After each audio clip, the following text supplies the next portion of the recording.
Hey everybody, this is Brad at Pisces Pet Emporium today, and today we're going to be going over one of my favorite fish species, and that's going to be the pufferfish, also known as tetradon. So we're going to be going over the green spotted puffer today, as well as the figure 8 puffer today. We're going to be going over a little bit of a quick care guide on all of them, but for the most part we're doing a generalized puffer video.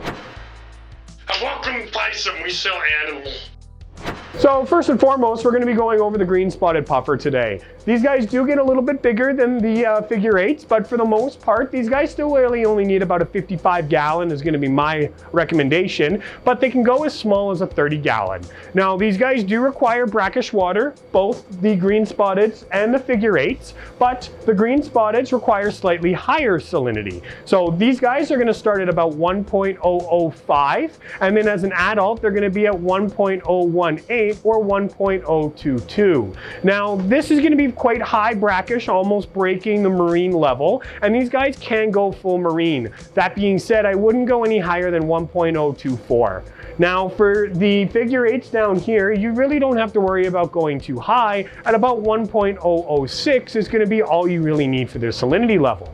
Now, for salinity, a lot of people freak out when I say that you need salt in your water, and they think that you're going to need a saltwater tank. But it's just a freshwater tank with salt in it. That's all it is. You don't need a skimmer, you don't need a sump, you don't need any special lighting or anything. It's just simply a purple instant ocean right into your water. Mixing it in a separate bucket just like you would with a saltwater tank, checking your salinity with a refractometer, never a hydrometer. I really like the refractometers. And then you're gonna measure your salinity out, wait a little bit, add it to the tank, and it's no different than owning a freshwater aquarium. So don't be too afraid when I say salinity. It's really not too bad.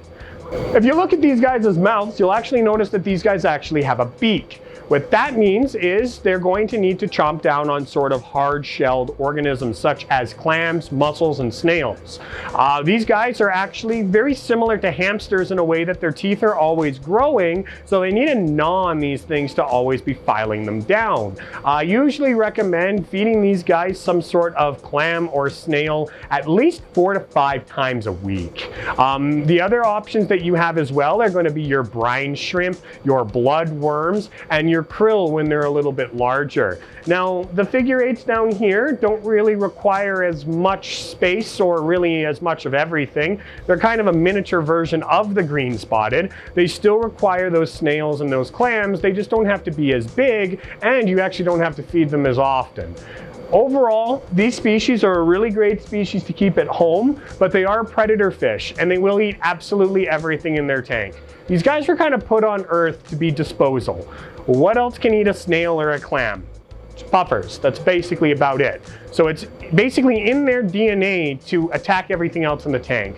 Very rarely will you ever find a nice puffer. This is going to be a species only tank. This guy is going to be a really fun species to own because they're highly intelligent and they actually really learn their owner. They learn that you're not just food, but you're actually owner. They're very intelligent and you can actually see it in their personality.